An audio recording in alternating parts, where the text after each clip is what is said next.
All right, knee pain, just generalized knee pain. I'll kind of start with younger ages and kind of move to older ages. So when we're younger, we can get this thing called jumper's knee, which is Osgood-Schlatter's disease. And what happens is, as we start to grow, so generally when we're hitting puberty, our bones grow faster than our muscles. And since our muscles attach to the bones through tendons, those tendons are pretty tough actually, and they actually start to pull away a portion of your bone. And that happens pretty commonly at the front portion of the knee, where the patellar tendon inserts into the tibial tuberosity. So if you look from the side here, you'll see like a little bit of a lump here. And that's a tuberosity, or a bump in the bone. It's on your tibia, so it's called a tibial tuberosity. And what happens is this tendon starts to pull away, and it pulls part of the bone with it. It can often cause pain right on the front portion of your knee, worse with jumping and running. Pretty much what needs to happen is you need to get more flexibility out of your quads. So just lie down or stand up and stretch the quad. Just make sure your knee is pointed straight down towards the ground like this, okay? That's a pretty easy way to kind of calm down that area. You got to stretch out your quads, and they'll probably need a little bit more strength as well. Other times, what happens when we're still young, or even as we're starting to age now, we often get this kind of diffuse anterior knee pain. So it's kind of on the front portion of your knee. It's kind of below the kneecap, kind of can come on the inside or the outside. And what this has been referred to in the past has been called like chondromalacia patella, which is just softening of the knee cartilage on the back of the kneecap.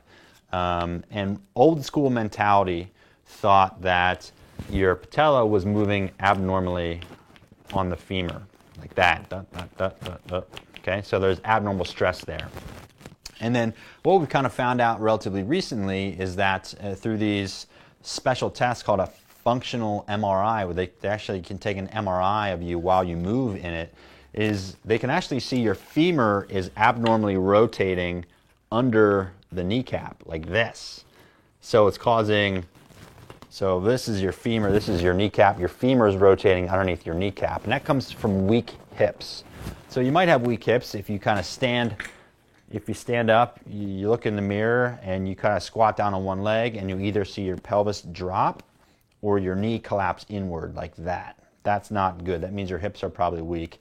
Could just be a neuromuscular, like a mind to muscle control issue, but it's probably due to some weakness at your hip. And that can cause, just weakness at your hip and the way that you move can cause knee pain. It can also exacerbate your Osgood-Schlatter's.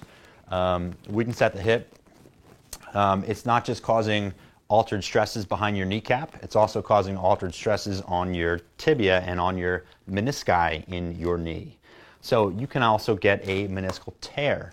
Meniscal tear is often tender right on the joint line, so kind of like right on the line of the joint here where the femur hits the tibia, right here. So this blue thing in here, that's to represent your meniscus.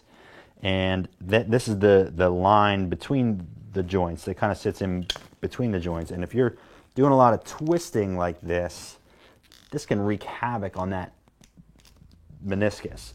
So that twisting caused by weakness of your hip, and then reduced flexibility of your quads, it just pushes so much more force down on your knee. Going beyond that, everybody over the age of 30 has a little bit of arthritis in their knee.